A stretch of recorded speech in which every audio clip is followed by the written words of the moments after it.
IIT મદ્રાસે 410 metre લાંબી હાઇપરલૂપ test ટ્યુબનું નિર્માણ કર્યું છે, જે ટૂંક સમયમાં વિશ્વની સૌથી લાંબી બનશે.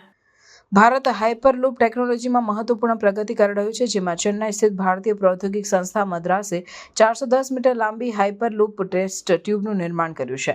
આ એશિયામાં સૌથી લાંબી હાઇપરલૂપ ટેસ્ટ સુવિધા છે અને ટૂંક સમયમાં વિશ્વની સૌથી લાંબી બનવાની આશા છે.